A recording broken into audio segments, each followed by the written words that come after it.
Welcome back to Primary Source China Investment. This week we're on show N7, and we're going to get an update about the Chinese consumer. And we've talked about a lot in the past, and we've been tracking the consumer to see what the sentiment is, where they're spending money, and is policy having any effect. And it does look like not only are things bad, they are getting a little bit worse. China's consumer confidence is at a record low, and it's been bobbing along the bottom for a couple of years now. So we wanted to get to the why.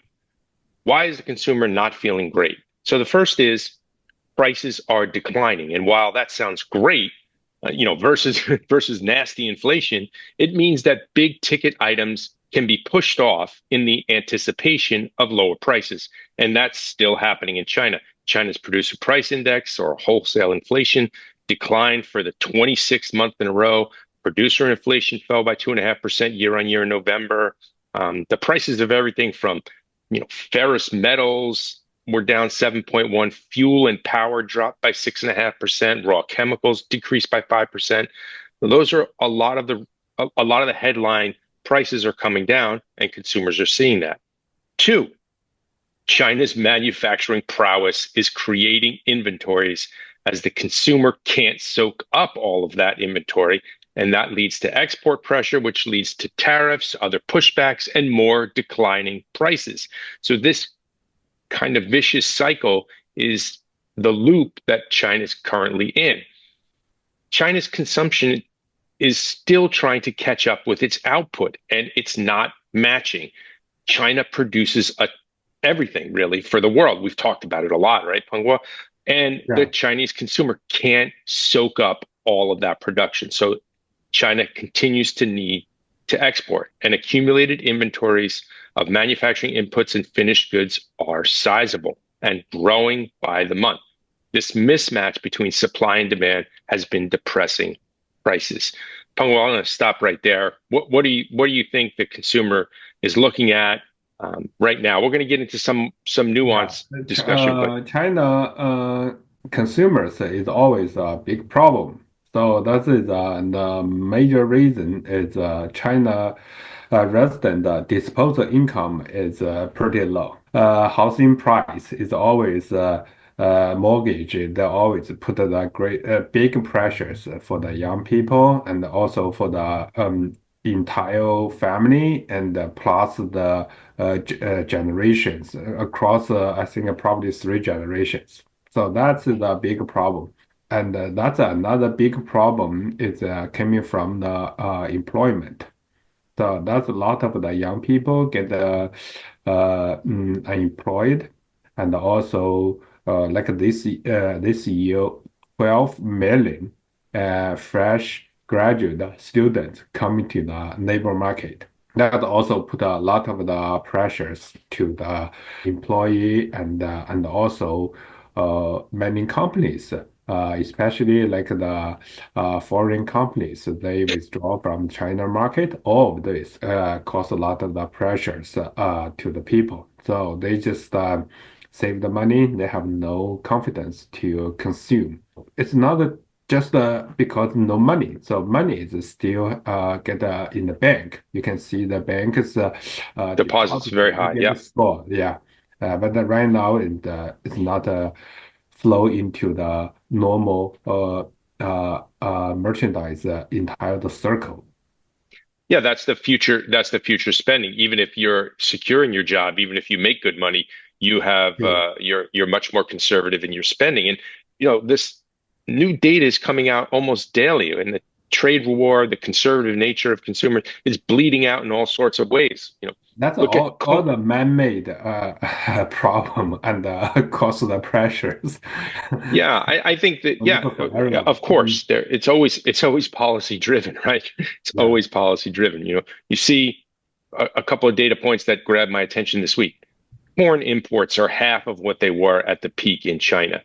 China's movie box office is down 28% year on year.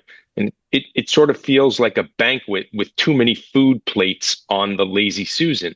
And this goes back to a, a couple of programs we did about this stimulus. And a lot of the people, a lot of investors were rushing in to buy Chinese equities. I was a little bit more conservative. And since the stimulus began in September, there's been a lot of head fakes. And let's just review. There was a cut to the 7-day repo rate. There was a cut to the reserve ratio. There was 113 billion of liquidity support for the market. Central bank stock purchases. PBOC is going to cover 100% of the principal for loans for local governments.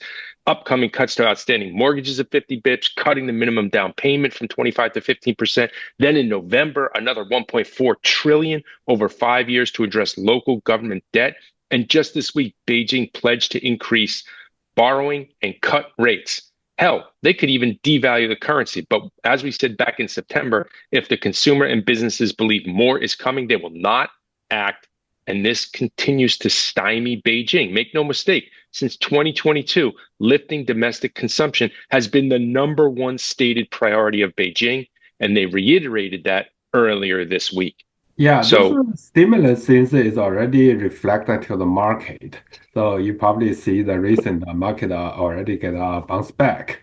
But the problem is it looks like it's not it's a little bit unsustainable.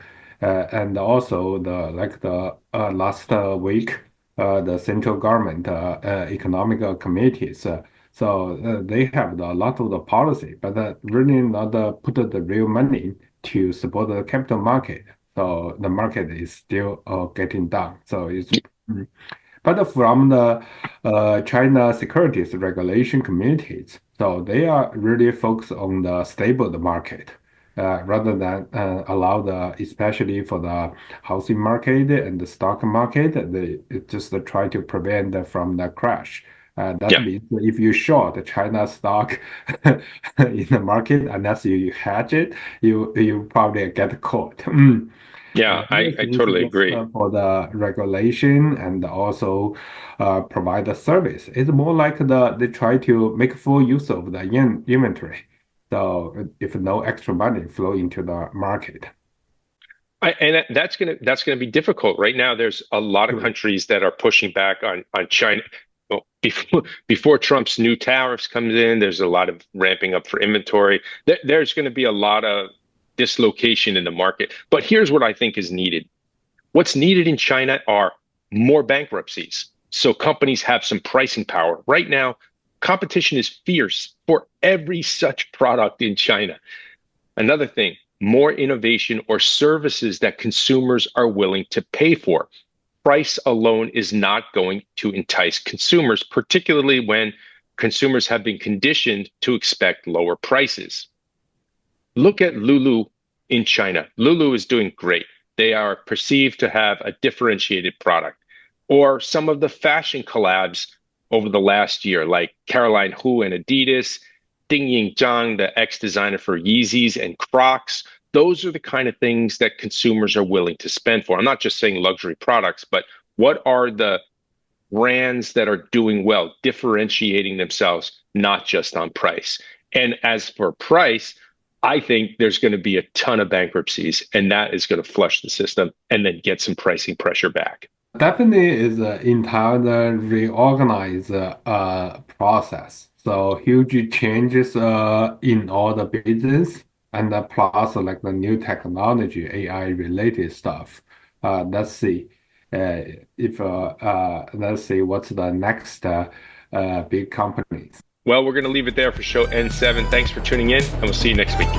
Thank you.